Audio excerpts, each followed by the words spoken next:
బడిపోయే పోరగాళ్ళు కనుక ఏది తొవ్వల మాట అనుకొని కీసులాడుకుంటారు చూడు, ఏది చాక్లెట్ కార్నో బిస్కెట్ కార్నో పంచాయతీ అయ్యి, లేకపోతే బల్పం గుంజుకున్నావానో, లేకపోతే పలక గుంజుకున్నావానో, లేకపోతే అంగి చింపినవానో, ఈ పంచాయతీలు అయితే చూడు. నిన్న బీఆర్ఎస్ కాంగ్రెస్ పంచాయతీ ఆ నాయకుల పంచాయతీ చూస్తే ఒక గట్లే అనిపించే ఉంది. మేము పంచాయతీ అయితే ఏం చేస్తారు, తల్లిదండ్రులు వచ్చి నడువు పోరాడా అని చెప్పి కొట్టి ఇంటికి తీసుకుంటారు. గట్లా ఉంది. బీఆర్ఎస్ పార్టీ నాయకులు ప్రెస్ క్లబ్ కాడికి పోయి రేవంత్ రెడ్డి గారు కురిసేసి రేవంత్ రెడ్డి చర్చ పెడదామని ఆయన, వాళ్ళేమో అసెంబ్లీ కాడికి పోయి అసెంబ్లీ కాడికి రాని వాళ్ళు. ఏం చేయాలి ఇప్పుడు వచ్చి? మీ ఇద్దరు కలిసిన జాగాలు అనేకం ఉన్నాయి అసెంబ్లీలోనే. ఇట్లా రాజకీయాన్ని గింత ప్రజా అవసరాలకు కాకుండా నిజంగా వాస్తవానికి బీఆర్ఎస్ పార్టీ నాయకులు నిన్న సోమాజిగూడ కాడికి రమ్మని పిలిచారు ముఖ్యమంత్రిని. ఇదే కేసీఆర్ గారు ముఖ్యమంత్రికి ఉన్నప్పుడుగా నేను కూడా కుర్చేసి పిలిచినాము నాడు రమ్మని. నేను కూడా ఒకసారి కుర్చేసి సీఎం గారికి ఆహ్వానం అని పెట్టిన. వచ్చిండా? ఆయన ఏడికి పోడు, ఈయన మాత్రం ఆడికి వాళ్ళ దగ్గర పోవాలా. అంటే మీరున్నప్పుడు ఒక తీరుగా, మీరు దిగిపోగానే ఇంకో తీరుగా వీళ్ళది. ఇక అటు కాంగ్రెస్ పార్టీ నాయకులు అసెంబ్లీకి రమ్మని అంటున్నారు. అసెంబ్లీకి రాకుండా ప్రతిపక్ష నాయకుడిగా ఉన్నటువంటి నాయకుడిని అసెంబ్లీకి రప్పించలేకపోవడం, అతనిపైన చర్యలు తీసుకోలేకపోవడం ఈ కాంగ్రెస్ పార్టీకే చెల్లింది. రేవంత్ రెడ్డి గారు పోయేమో ఢిల్లీలో ఉన్నాడు, ముఖ్యమంత్రి ఢిల్లీలో ఉన్నాడు, ప్రతిపక్ష నాయకుడు ఫామ్ హౌస్లో ఉన్నాడు. వీళ్ళిద్దరు పోరగాళ్ళు గీసులాడుకుంటా ఉన్నారు. ఇక్కడ కీసులాట. నువ్వెంత అంటే నువ్వెంత, మనం సెకండ్ బెంచ్ వాళ్ళం కొట్లాడుకోవాలి కానీ ఫస్ట్ బెంచ్ వాళ్ళని పిలుస్తావా అని చెప్పి జగ్గారెడ్డి గారు మిమ్మల్ని బెంచీలు వాళ్ళు పంచుకోను. ఈ బెంచీలు ఎక్కడికి మీకు? ఏం కథ? ప్రజలు దేని గురించి మాట్లాడుకుంటున్నారు? ప్రజల అవసరాలేంటి? దీని మీద సుదీర్ఘమైన చర్చ పెట్టుకోవాలి. కానీ ఈ దిక్కుమాలిన పంచాయతీలు పెట్టుకొని ఈ పత్రికలు కూడా ఈ పంచాయతీల మీద వార్తలు, మళ్ళీ వార్తలు అవే. మీరు వార్తలేసుడు బంద్ చేస్తే ఈ పంచాయతీలే ఉండే సగం అస్సలే ఉండే. అందుకోసమే ఈ పంచాయతీలలో పత్రికల పాత్ర కూడా ఉంటుంది. సరే, కేటీ రామారావు గారు సహజంగానే అధికార పక్షాన్ని గిల్లాలనుకుంటాడు, గిల్లుతూనే ఉంటాడు. ఆ పార్టీ లేకపోతే ఆ పార్టీ ఉనికిని కాపాడుకోవడం కోసం చేసే ప్రయత్నాల్లో భాగంగా వాళ్ళ పని వాళ్ళు చేస్తూ ఉంటారు. అధికార పార్టీ ఇప్పుడు మీ ఉచ్చులకు వాళ్ళు పోయిర్రా, వాళ్ళ ఉచ్చులకు మీరు పోయిర్రా? ఆయన ఆడికి రమ్మని పిలిస్తే నిజంగా కాంగ్రెస్ పార్టీ నాయకులు చేయాల్సింది ఏముండే చెప్పు? పిసిసి మహేష్ కుమార్ గౌడ్ గారు నిజంగా మీరు చేయాల్సి ఉంటే నిన్న లేని అవకాశం, మీకు అద్భుతమైన అవకాశం కేటీ రామారావు రూపంలో వచ్చింది. ఎస్, బీఆర్ఎస్ పార్టీ ఆరోపణలు చేస్తూ ఉంది కదా, కాంగ్రెస్ పార్టీ నాయకుడిగా పిసిసి చీఫ్గా నేను వస్తున్నా ఆడికి బరి అని చెప్పారంటే ఒక్కడు కూడా ఉండకపోవు, ఒక్కడు కూడా ఉండకపోవు, ఆడికేం వారిపోదురు. మీరు ఆ పని చేయలే, మిమ్మల్ని చేయలేదో నాకు తెలియదు. కానీ నీ జాగాలో నేను ఉంటే అదే పని చేస్తుంటే, చర్చకు పోతుంటే. మీ కాడ సబ్జెక్టు కేసీఆర్ చేసినటువంటి దుర్మార్గాల చిట్టాంతా మీ దగ్గర ఉండనే ఉంది. ఆ కాగితాలు పట్టుకొని పోయి ఆడికి రర్రా అని చెప్పినా అయిపో, లేకపోతే ఇంకా ఎవరైనా బుడబుడ పొరగాలు ఉన్నారు కదా వాళ్ళని తోలినా అయిపో, వాడికి ఉండకపోదు రాలాడ చర్చకు. మంచిగా మీరు నిజంగా బీఆర్ఎస్ పార్టీ వాళ్ళు, కాంగ్రెస్ పార్టీ వాళ్ళు ఇక ఈ చిన్న వాళ్ళు కాదు. ఇప్పుడు కేటీ రామారావు సమాన స్థాయి ఉన్నటువంటి వ్యక్తి అవతల బీఆర్ఎస్ పార్టీలో ఎవరైనా ఉంటే చెప్పురు నాయన, ప్రజలందరూ చూడని మేము కుర్చీలు వేస్తాం, కూర్చోరి ఏం మాట్లాడతారో మాట్లాడరు. మీరు పిలిస్తే వాళ్ళు రారా, వాళ్ళు పిలిస్తే మీరు పోరా. ఈ ఉత్తుత్త డైలాగులు ఎందుకు ఇద్దరికి? ఇది చూడాలి ఇక జనం అంతా చూసి ఆహో ఓహో పారిపోయారు అని అనుకోవాలి. మీరు జనం సమస్యలను పక్కదారి పట్టించి పారిపోతున్నారు. మీరు ఇద్దరు కలిసి, ఒక్కరని కాదు ఇద్దరు కలిసి పారిపోతూ ఉన్నారు. ఇంకా ఇదొక అంశం. సరే, రాజకీయాలు అన్నప్పుడు గట్లే ఉంటే దాంట్లో ఇంకా ఇన్డెప్త్గా పోయి చూడాల్సినటువంటి అవసరం కూడా లేదు, అంతకంటే ఎక్కువ ఊహించడానికి కూడా ఏం లేదు. ఇక తెలంగాణ రాష్ట్రంలో యూరియా కొరత ఉంది. యూరియా సకాలంలో పంపించాలని ముఖ్యమంత్రి రేవంత్ రెడ్డి గారు ఆయన కేంద్ర మంత్రులను కలుస్తూ ఉన్నాడు, అక్కడ నాయకులను కలుస్తూ ఉన్నాడు. అసలు ఆయన ఢిల్లీ పర్యటన అంశం ఈ ఎరువుల పంచాయతీనా ఇంకొకట కొంత ఇన్డెప్త్గా ఆలోచించాల్సినటువంటి అవసరం ఉంది. ఇక్కడ పక్క రాష్ట్రం కర్ణాటకలో సిద్ధరామయ్య గారు అంటే 5 ఏళ్ల పదవి కాలం ఉంటే 2.5 ఏళ్ళు సిద్ధరామయ్య గారికి, 2.5 ఏళ్ళు డీకే శివకుమార్కి అనేటువంటి అగ్రిమెంట్ ఏదో జరిగినట్టుంది గతంలో. సిద్ధరామయ్య గారు 2.5 ఏళ్ళు గడిచిపోతూ ఉన్నాయి. ఇప్పుడు డీకే శివకుమార్ గారిని ముఖ్యమంత్రిని చేయాలి అనేటువంటి ఒక చర్చ శివకుమార్ వర్గం నుంచి వస్తూ ఉంది. సిద్ధరామయ్య 5 ఏళ్ల పాటు నేనే ఉంటా ఇక్కడ అని చెప్పి ఆయన చెప్పడం జరుగుతూ ఉంది. ఈ పంచాయతీ అటు కేంద్రం దగ్గర చేరింది. సో ముఖ్యమంత్రుల మార్పు అనేటువంటి ప్రభావం తెలంగాణ మీద కూడా ఏమైనా పడే అవకాశం ఉందా, పడితే ఎలాంటి జాగ్రత్తలు తీసుకోవాలి, ఇవన్నీ ఈ నాయకుల కంటే ఎక్కువ ముఖ్యమంత్రి రేవంత్ రెడ్డి గారికి బాగా తెలుసు. అంటే ఎట్లాంటి చర్యలు తీసుకోవాలి, ఎక్కడెక్కడ గండ్లు పడ్డాయి, ఎక్కడెక్కడ ఎట్లా కూడుకుంటూ రావాలనేటువంటిది ఆయనకు తెలుసు. ఇక రెండోది నామినేటెడ్ పదవుల భర్తీ కార్యక్రమం ఉంది. నామినేటెడ్ పదవుల భర్తీ కార్యక్రమం తర్వాత ముఖ్యమంత్రి గారు ఆయన ప్రభావాన్ని చూపించాలని సహజంగానే అనుకుంటాడు. మల్లికార్జున ఖర్గే గారు కూడా ఇదే మాట చెప్పి నామినేషన్ పోస్టుల భర్తీకి సంబంధించి నెలాఖరులోప పూర్తయిపోవాలని చెప్పి చెప్తా ఉన్నాడు.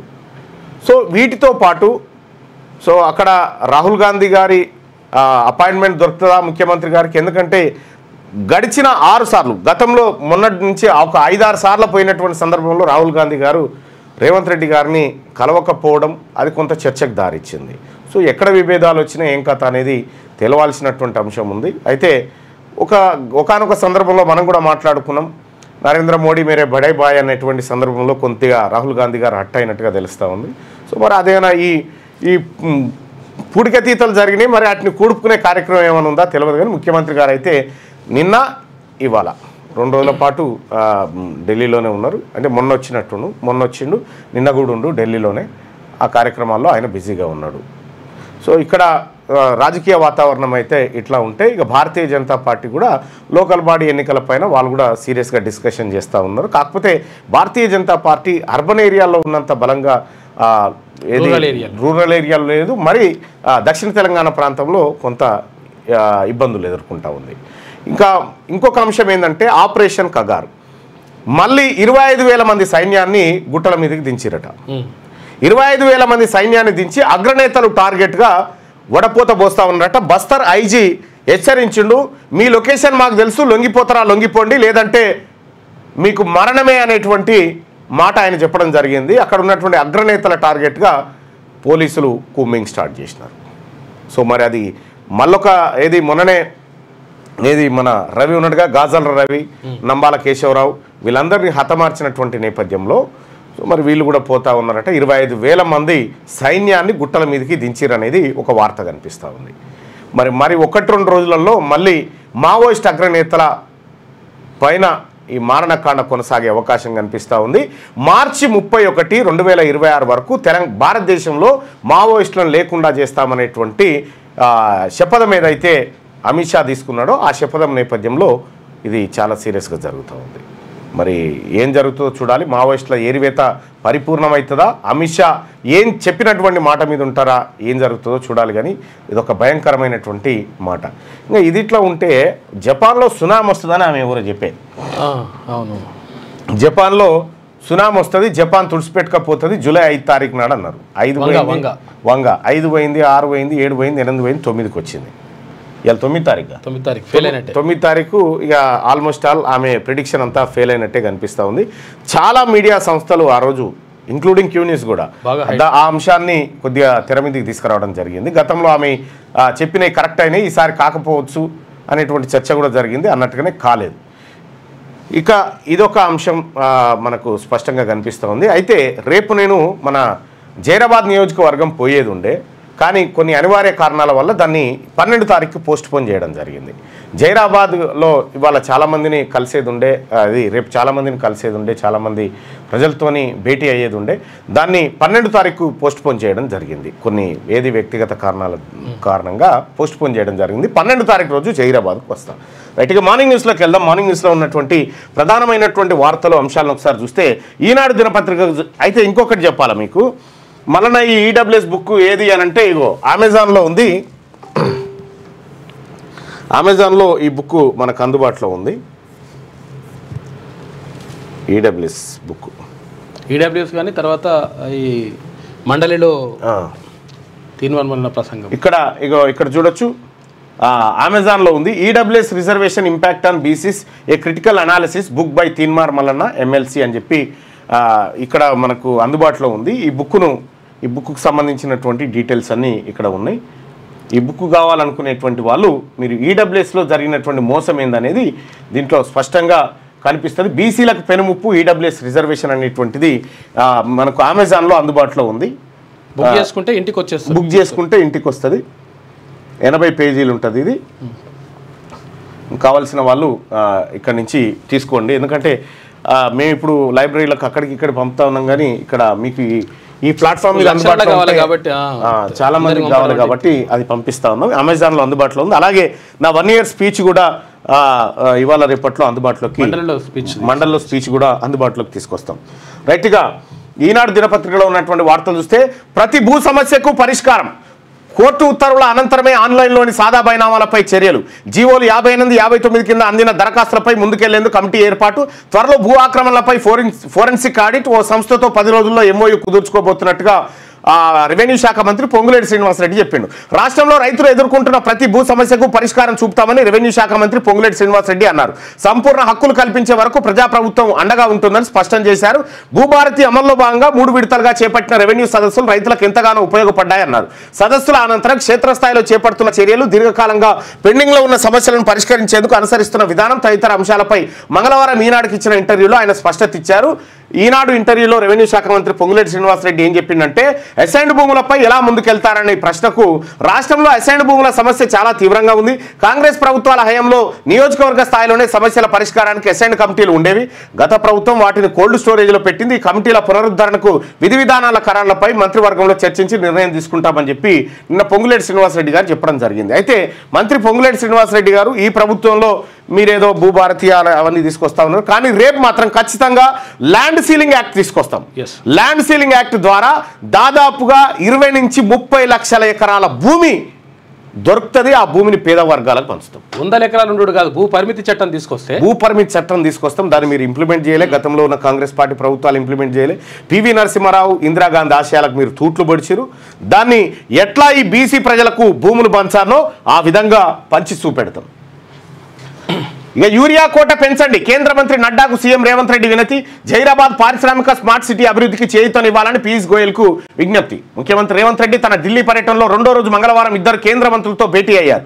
రాష్ట్రానికి యూరియా కోట పెంచాలని ఎరువులు రసాయనాల శాఖ మంత్రి జేపీ నడ్డాకు విజ్ఞప్తి చేశారు. కేంద్ర వాణిజ్య శాఖ మంత్రి పీయూష్ గోయల్ ను కలిసి జైరాబాద్ పారిశ్రామిక స్మార్ట్ సిటీ, వరంగల్ విమానాశ్రయానికి ఆర్థిక సాయం, హైదరాబాద్ విజయవాడల మధ్య నూతన పారిశ్రామిక కారిడార్ అభివృద్ధి, హైదరాబాద్ బెంగళూరు మధ్య తలపెట్టిన పారిశ్రామిక కారిడార్ ను ఏరో డిఫెన్స్ కారిడార్ గా అభివృద్ధి చేయడంపై చర్చించారు. రాష్ట్రంలో ఎరువుల కొరత కారణంగా రైతులు ఆందోళన చెందుతున్న నేపథ్యంలో ఆ సమస్య గురించి జేపీ నడ్డాకు ముఖ్యమంత్రి వివరించారు. ప్రస్తుత వానాకాలం సీజన్ కు సంబంధించి ఏప్రిల్, జూన్ నెలల మధ్యలో 5 లక్షల టన్నుల సరఫరా చేయాల్సి ఉండగా 3.07 లక్షల టన్నులు మాత్రమే సరఫరా చేశారు. రాష్ట్రంలో వ్యవసాయ పనులు జోరుగా సాగుతున్నాయి. ఈ సమయంలో యూరియా అవసరం ఉన్నందువల్ల నిరాటంకంగా సరఫరా చేయాలి. జూలై నెలకు సంబంధించి దేశీయంగా ఉత్పత్తి అయిన యూరియా 63,000 టన్నులు, విదేశాల నుంచి దిగుమతి చేసుకున్న దాంట్లో 97,000 టన్నులు సరఫరా చేయాల్సి ఉండగా ఇప్పటి వరకు 29,000 టన్నులు మాత్రమే అందించారు. రాష్ట్ర రైతులు అవసరాలకు దృష్టిలో ఉంచుకొని దేశీయంగా ఉత్పత్తి అయ్యే యూరియా కోట పెంచాలని చెప్పి ముఖ్యమంత్రి రేవంత్ రెడ్డి గారు జేపీ నడ్డాకు పుష్పగుచ్చం అందజేసి ఈ విజ్ఞప్తి చేశారు. ఇక 18 మంత్రివర్గ సమావేశాలు, 327 నిర్ణయాలు. కేబినెట్ రేపటి భేటీలో వాటిపైనే సమీక్ష చేయబోతా ఉన్నారట. 18 మంత్రివర్గ సమావేశాలు జరిగినాయి ఇప్పటి వరకు. అందులో 327 నిర్ణయాలు జరిగినట్ట. కేబినెట్ ఈ నిర్ణయాలపైన వీటిని సమీక్షించేటువంటి అవకాశం ఉందట. రేపే కేబినెట్ భేటీ జరగబోతా ఉంది. ఈ ఏ అంశాలు చర్చకు వస్తాయి? సో ఇక్కడ క్లియర్గా లోకల్ బాడీ ఎన్నికల గురించి చర్చ రావాల్సింది. ఎందుకంటే హైకోర్టు విధించిన గడువు, రిజర్వేషన్ల గడువు ఏదైతే ఉందో అది మరొక 4-5 రోజులలో ముగియబోతా ఉంది, వారం రోజులలో ముగియబోతా ఉంది. కాబట్టి లోకల్ బాడీ ఎన్నికల మీద రేపు క్యాబినెట్లో నిర్ణయం తీసుకోబోతా ఉన్నారు. సరే, జీవో ఇచ్చి చేతులు దులుపుకుందాము, 42% రిజర్వేషన్ వాళ్ళ ముఖాన ఇసురుకొడదాం, అది ఉంటుంటే పోతపోయింది అనేటువంటి చర్చ కూడా సాగుతుంది. ఈ అన్ని అంశాలు రేపు వస్తాయి. రేపు క్యాబినెట్లో చర్చ తర్వాత లోకల్ బాడీ ఎన్నికలపైన స్పష్టత వచ్చే అవకాశం అయితే స్పష్టంగా కనిపిస్తూ ఉంది. ఇంకా ఇది ఇట్లుంటే సవాల్ విసిరి రాలేదేం, కనీసం మంత్రులైనా వస్తారనుకున్నాం, మరో తేదీ స్థలాన్ని మీరే నిర్ణయించండి, లేదంటే కేసీఆర్ క్షమాపణ చెప్పండి. ముఖ్యమంత్రి ఉద్దేశించి కేటీఆర్ వ్యాఖ్యలు. రైతు సమస్యలపై చర్చించడానికి కేసీఆర్ కేటీఆర్ ఎవరొస్తారో రమ్మని మీరే సవాల్ విసిరారు.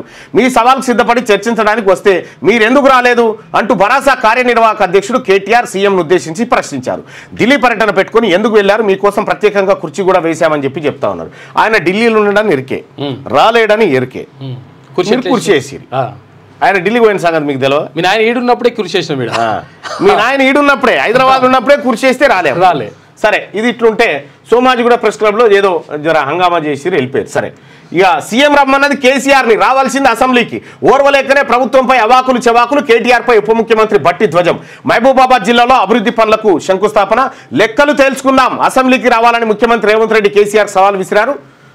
సవాల్ అసెంబ్లీకి రావాలని, సవాల్ స్వీకరించాల్సిన పెద్ద మనిషి శాసనసభకు రాకుండా చేస్తూ వేరొకరు ప్రెస్ క్లబ్కు వెళ్ళి అవాకులు చవాకులు పేలుతున్నారని ఉప ముఖ్యమంత్రి మల్లు భట్టి విక్రమార్క పరోక్షంగా కేటీఆర్ పై మండిపడ్డారు. వీళ్ళు రమ్మన్నదేమో అసెంబ్లీకి, ముఖ్యమంత్రిని పదే పదే అసెంబ్లీకి రావాలని పిలుస్తూనే ఉన్నారు. ఎవరు? ముఖ్యమంత్రి, ప్రతిపక్ష నాయకుడిని. స్పీకర్ కూడా లేఖ రాసిండు, దయచేసి అసెంబ్లీకి రమ్మని. రాలే. ఆయన అసెంబ్లీకి రాడు, ఈ పొరగాలను దోలుతాడు, వీళ్ళు కియా లొల్లి పెడతారు, అవతల. మోడీకి బ్రెజిల్ అత్యున్నత పురస్కారం. ఈ పురస్కారాలు ఏంది? ఈ పురస్కారాలు, ఈ కథ, ఈ ఇంకేమైనా పని ఉన్నదా? ఓన్లీ పురస్కారాల మీదనే ఉన్నాడా సార్? ఏం అవార్డులన్నా గీతీరుగానా ఏమో ఉండే, రోజు వస్తుంది, రోజోటి కాదు, ఏ దేశం పోతే ఆ దేశం ఇస్తుంది.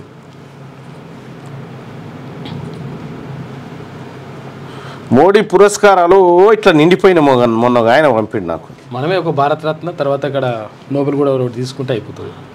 ఇక అదొక్కటి ఉంది, ఇక్కడ ఒకటి అక్కడ తీసుకుంటే సెట్ అవుతుంది. ఇక భారతరత్న ఒకటి, ఆ నోబెల్ 2 ఇచ్చేరా. ఈ తిరుగుడన్న బంద్ చేసి ఇటు వస్తాడు సారు. ఇగో నిజంగా అందరూ అన్ని దేశాలు ఇచ్చి గిన్యా. ఇగో సెల్యూట్ టు భారత్ రైజ్ 2025లో the order of the republican Trinidad and Tobago. 2025లో ఒకటి ఘనా దేశాన్ని, 2025లో సిప్రస్ది, 2025లో మిత్ర శ్రీలంకకి సంబంధించినటువంటిది. ఇక ఇక్కడ ఇండియన్ ఓషన్కి సంబంధించి ఇవన్నీ అవార్డులు ఇప్పుడు ఇంట్లో హైయెస్ట్ సివిలియన్ హానర్ అట, బెస్టోడ్ ఆన్ పిఎం మోడీ అని చెప్పి అవార్డులు అందుకుంటేందుకు ఇగో ఈ దేశాల పాయింట్ అన్నీ తిరుగుతాయి. ఏం అవార్డులు సార్? నాకు అర్థం కాలే. నాకు ఈ దేశంలో అవార్డులు తర్వాత తీసుకుని మణిపూర్ రగిలిపోతా ఉంది. గాడికి పోయి ఒక్కసారి పోయి వస్తా, వాళ్ళ బాధ ఏందో చూస్తా అనేది అది లేదు. ఈ మావోయిస్టులు లేఖ రాసి మేము చర్చలకు సిద్ధమంటే ఇది రావు, పోయి అవార్డులు అందుకొని రాబడుతుంది. ఇంకా అవార్డుల కథ అయినది. ఇక ఈ ఒడిగల గుర్రానికి తిరుగు రోగం అంటారు చూడు, గట్లే ఉంది కథ. మోడీకి బ్రెజిల్ అత్యున్నత పురస్కారం, ద్వైపాక్షిక సంబంధాలు బలోపేతానికి గుర్తింపట. తెరుచుకున్న శ్రీశైలం గేట్లు, నీటి విడుదలను ప్రారంభించిన AP CM Chandrababu, Achampet MLA Vamsi Krishna. Srisailam గేట్లు తెరుచుకునేట. ఈ గేట్లు తెరుచుకున్నటువంటి సందర్భంలో ఆ వీడియోలను ఒకసారి చూసే ప్రయత్నం చేద్దాం. ఇక శ్రీశైలం అంటే ఇప్పుడు హైదరాబాద్కు దగ్గర కాబట్టి శ్రీశైలం ఇట్లా పోతారు, అట్లా వస్తూ ఉంటారు. ఇదిగో 4 గేట్లు తెరిచిరట శ్రీశైలం.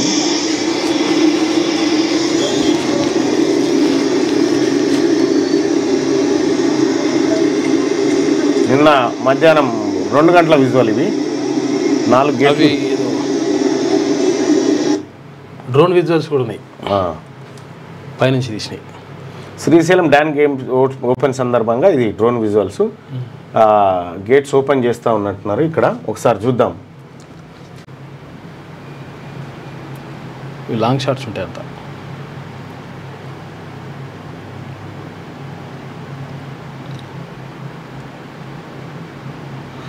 ఒకప్పుడు ఇటువంటి విజువల్ తీయాలంటే హెలికాప్టర్ షాట్, హెలికాప్టర్ అని పెట్టేది. రిలీజ్ అవుతా ఉన్నాయి చూడొచ్చు మనం. ఇట్లా 2 4 తీస్తారు మొత్తం.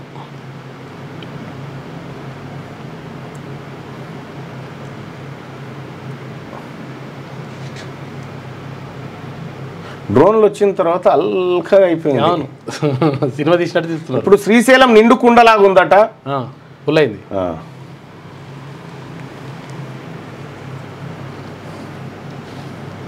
కానీ శ్రీశైలం గేట్లు మరో 5 ఏళ్లలో ఖచ్చితంగా మారవాల్సిందేనట. మారకపోతే చాలా ప్రమాదం ఉండే అవకాశం ఉందని చెప్పి నిపుణులు చెప్తా ఉన్నారు. తుంగభద్ర కానీ ఆడ అట్లా అయింది కదా. ఈ 2 గేట్లు ఓపెన్ అయిపోయినాయి, ఇంకొద్దిగా ఇంకా 2 ఉన్నట్టున్నాయి. ఇంకా ఈవిడైనా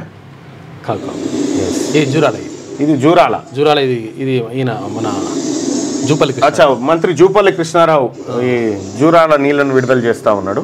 అయితే హరీష్ రావు ఏమంటాడంటే ఇది కేసీఆర్ కృషి వల్లనే జూరాల కట్టింది కేసీఆర్ కాదు, దాన్ని ముట్టింది కాదు, దానికి గిరీస్ పెట్టింది కాదు.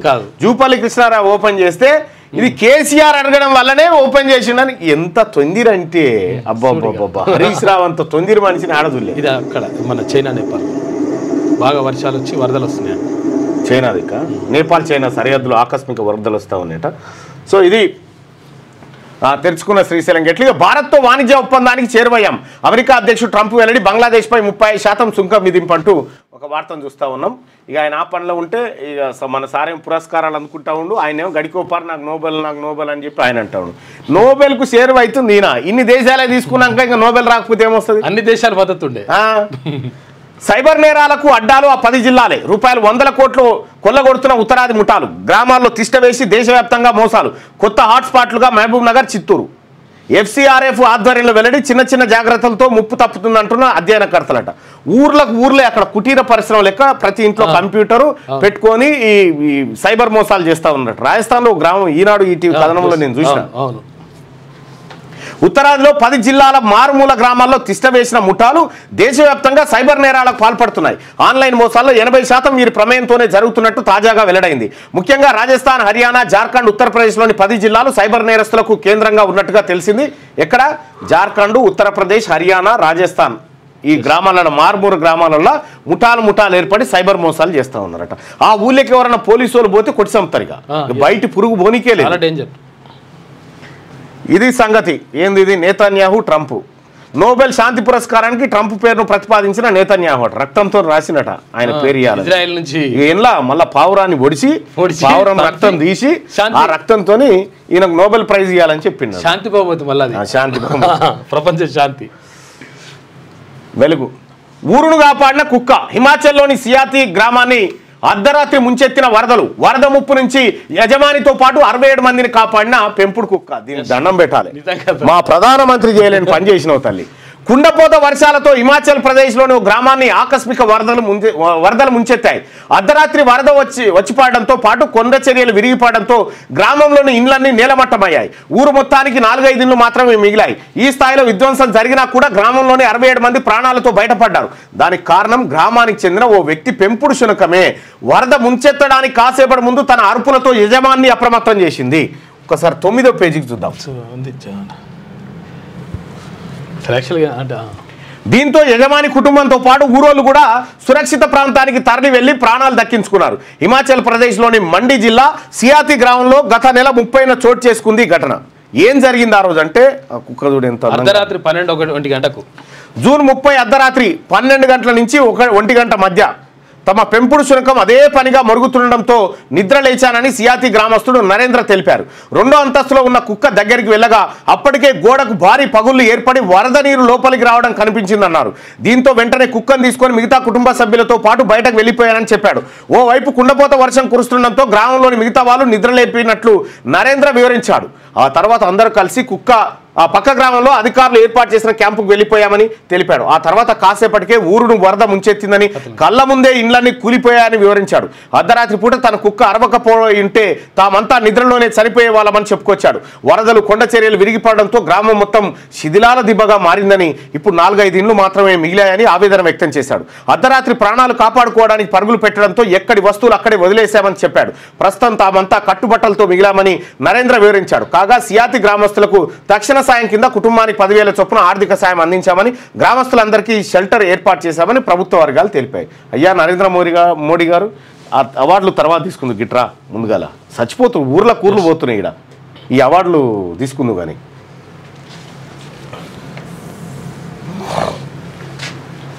కుక్క చూడు ఎంత పని చేసిందో. కుక్కని చాలా మంది కొడతా ఉంటారు, విసిగించుకుంటా ఉంటారు, తక్కువ. కానీ కుక్క మీరు గుర్తు పెట్టుకోరి, మీతోనే ఏమున్నా లేకపోయినా మీతోనే ఉంటుంది జీవితాంతం. విశ్వాసం ఉన్నదంటే విశ్వాసానికి మారిపోయి కుక్కు ఉంటే అంత లాభం ఉంటుంది అన్నాడు. అందుకే ఒక ఆయన కాపలా కుక్క లెక్క ఉంటా అన్నాడు. అది వేరే కథ. యూరియా టైంకు అందివ్వండి, యూరియా టైంకు అందివ్వండి, దేశీయంగా ఉత్పత్తి అవుతున్న యూరియా కోటను పెంచండి, సరిపడా రైల్వే రేకులను కేటాయించండి. కేంద్ర ఎరువుల శాఖ మంత్రి నడ్డాకు సీఎం రేవంత్ వినతి. రెండో రోజు కేంద్ర మంత్రులు నడ్డా, పీయూష్ గోయల్తో భేటీ. జైరాబాద్ ఇండస్ట్రియల్ స్మార్ట్ సిటీ అభివృద్ధికి సహకరించండి. ఐటీ ఆమోదించిన 596.61 కోట్లు విడుదల చేయండి. వరంగల్ ఎయిర్పోర్టుకు నిధులు ఇవ్వండి. బెంగళూరు హైదరాబాద్ ఏరో డిఫెన్స్ కారిడార్ను మంజూరు చేయాలని రిక్వెస్ట్ చేసి నిన్న అక్కడికి పోయి. ఇక సవాళ్ళ హీట్. అసెంబ్లీలో కాంగ్రెస్, ప్రెస్ క్లబ్లో బీఆర్ఎస్. ఉద్యోగాల భర్తీ, రైతు సంక్షేమం, ఏపీ నీళ్ల దోపిడీపై చర్చకు రావాలంటూ సవాళ్లు ప్రతి సవాళ్లు. చర్చిద్దామంటూ ప్రెస్ క్లబ్ వెళ్లిన కేటీఆర్, బీఆర్ఎస్ లీడర్లు. సీఎం రేవంత్ కోసం అంటూ కుర్చీ ఏర్పాటు. అదే సమయంలో అసెంబ్లీకి పీసీసీ మహేష్ కుమార్ గౌడ్, కాంగ్రెస్ నేతలు. చర్చకు రమ్మన్నది నిన్ను కాదు మీ నాయనను, పీసీసీ చీఫ్. అసెంబ్లీకి రమ్మంటే తప్పించుకు తిరుగుతున్నారని ఫైర్. నిజంగా చర్చ జరగాలంటే మీ నాయన తరఫున ఒక లెటర్ రాసి అసెంబ్లీ సమావేశాలు పెట్టండి, మనం ఈ సమస్యల మీద అసెంబ్లీలో చర్చిద్దాం. అసెంబ్లీలో జరిగే చర్చను ప్రత్యక్ష ప్రసారంలో ప్రజలందరూ చూస్తారు. ప్రజలే న్యాయ నిర్ణేతలు కాబట్టి వాళ్ళు నిర్ణయం తీసుకుంటారని ఒకటి చెప్పనుంటారు. మా నాయన ఈసారి ఇవాళ చెప్పదని చెప్పు, మా నాయనని ఈసారి ఎట్టి పరిస్థితుల్లో అసెంబ్లీ సమావేశాలకు పట్టుకొస్తానని చెప్పదని చెప్పి, రాకపోతే ఏది మేము సరిపోతాం వాళ్ళకి ఈ డైలాగులు కాకుండా ప్రతిపక్ష హోదా ఆయనకు ఉంది కాబట్టి ఆయన రావడం సమాజం. ప్రతిపక్ష హోదా మీరు తీసుకోరి, మరి ఇప్పుడు అసెంబ్లీకి రమ్మంటే తప్పించుగా తిరుగుతున్నారని ఫైర్ అట. ఇక నిన్న వీళ్ళిద్దరు మహేష్ కుమార్ గౌడ్ గారు, మీ స్థాయి కాదు, మీరు అనవసరంగా ఈ వాళ్ళని పెద్దోళ్ళని చేస్తా ఉన్నారు, మీ స్థాయి కాదు, మీరు పీసీసీ చీఫ్, మీరు ఆయన వర్కింగ్ ప్రెసిడెంట్ స్థాయి ఉన్న వాళ్ళు ఉన్నారు కదా, వాళ్ళతో మాట్లాడిస్తే పంపిస్తే అయిపోతుండే. కేటీఆర్ దురహంకారం తగ్గించుకో, నీలాగా నాకు ధన కుల బలం లేదు. మంత్రి సీతక్క, నియోజకవర్గ ప్రజల అండ మాత్రమే ఉన్నది. నువ్వు మనిషివే అయితే ములుగులో ఏం జరిగిందో తెలుసుకొని మాట్లాడు. ట్విట్టర్లో అబద్ధాలు ఆడుడు బంద్ చేయి. ఓ ఆదివాసీ మంత్రి అయ్యిందని జీర్ణించుకోలేకపోతున్నావా? అభివృద్ధిని చూసి ఓర్వలేక మిడతల దండ్లా వచ్చి డ్రామాలు చేస్తారని ఫైరు. ఏంది నీలాగా నాకు ధన కుల బలం లేదు. ఓ సీతక్క, తెలంగాణ రాష్ట్రంలో ఉన్న ఆదివాసీల సంఖ్య తెలంగాణ రాష్ట్రంలో ఉన్న వెలమల కంటే 1000 రెట్లు ఎక్కువ. నీకు బలం లేదంటే ఉన్నది.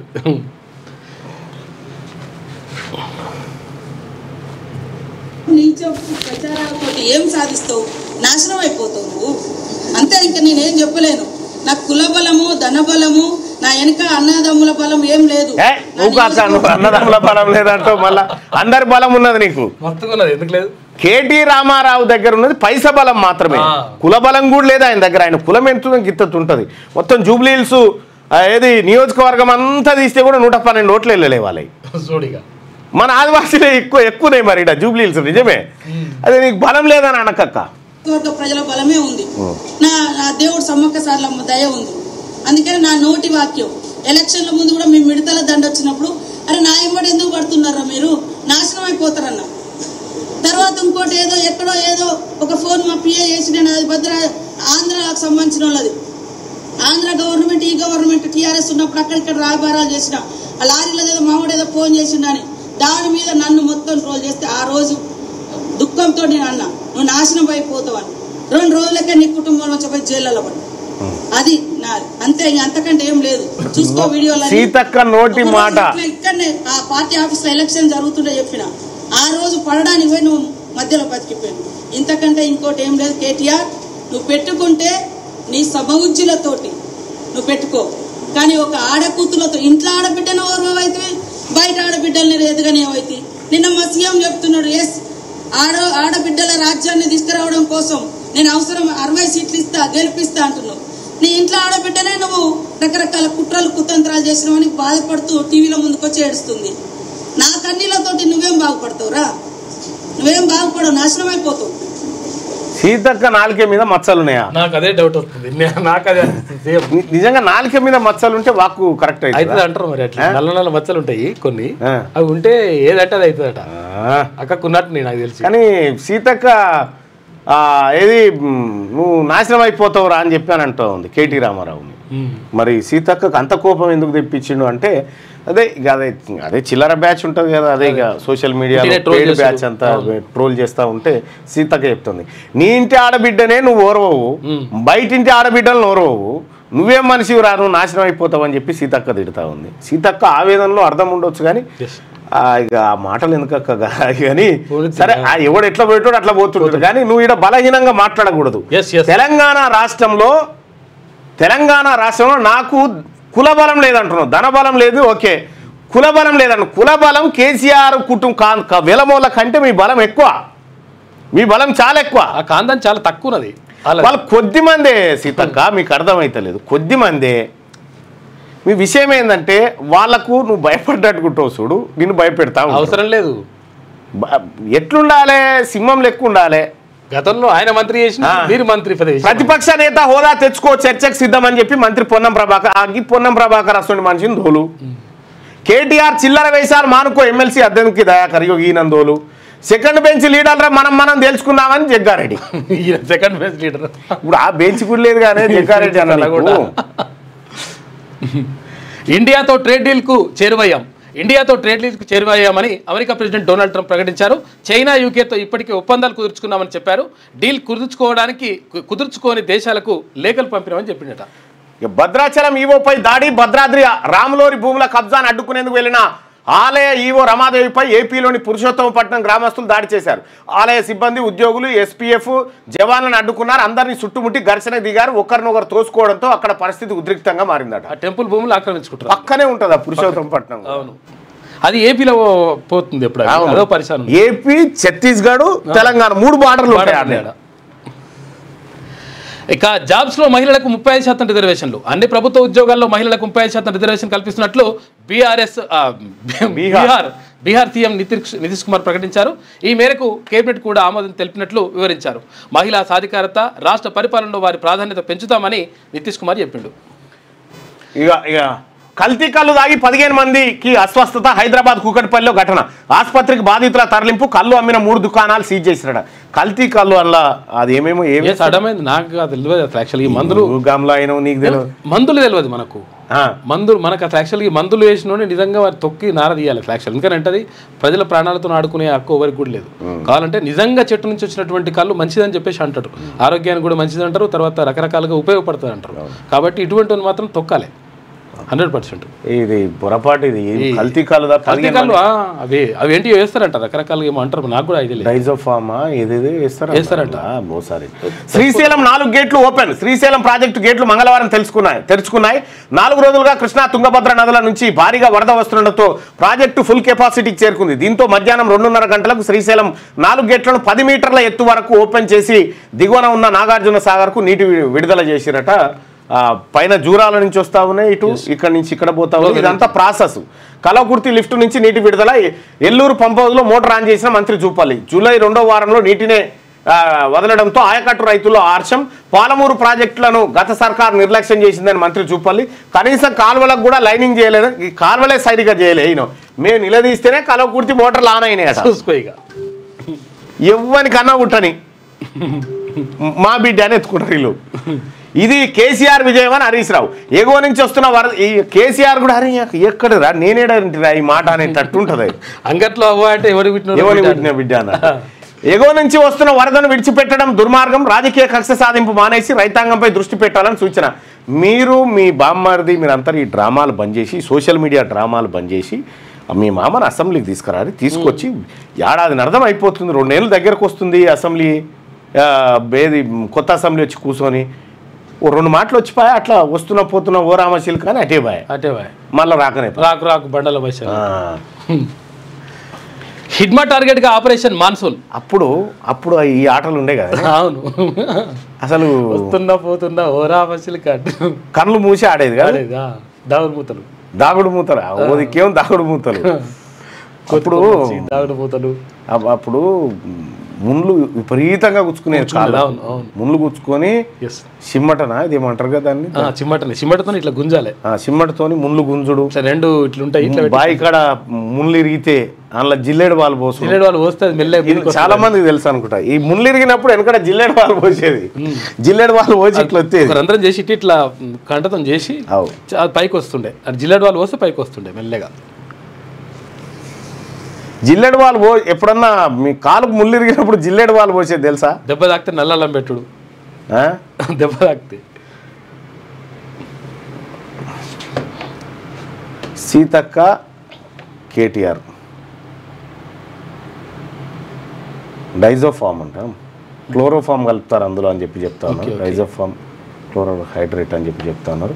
జిల్లేడు వాళ్ళు పోసేది ముళ్ళు ఇరిగినప్పుడు, ముళ్ళు లోతుకి తుమ్మ ముళ్ళు జర చీకిపోయిన తుమ్మ ముళ్ళు అయితే లోపడి పోయి ప్రాణం పోయేది. అది కొంచెం ఇట్లా ఎగిలిచ్చి దాంట్లో పాలు ఇప్పుడు కూడా పోస్తున్నట. రావుల భాస్కర్ చెప్తా ఉన్నాడు, నేను పోసినా అని చెప్తున్నాను. అప్పుడు మేము బాయకాడ ముళ్ళు ఇరిగితే అప్పుడు చెప్పులాగి ఇప్పులా అంతే, చెప్పులు 7వ తరగతి దాకా చెప్పులే లేవు. చెప్పులు వేసుకున్నా కానీ కూర్చుకునేది ఆ ముళ్ళు. అవి పారగాన్ చెప్పులు వేసుకున్నా కానీ కూర్చేది, అవి డబుల్ పారగాన్ చెప్పులు అని ఉంటుండే. ఇప్పుడు ఇంత దొడ్డు ఉంటుండే, అవి ఇంత దొడ్డు ఉంటుండే, కప్పులు ఊసిపోతుండే. అవి నార్మల్ పారగానే కప్పులు బరాబర్ ఉంటుండే. కప్పులు ఊసిపోతే కింద కాట పెట్టి దెబ్బ తాకితే టాయిలెట్ పోసేది. నిజం, టాయిలెట్ కూడా పోసేది. తాకిన దాని మీద మూత్రం పోసేది, అది మానిపోతుందని. నువ్వులు బెల్లం దంచి కట్టేది. అవు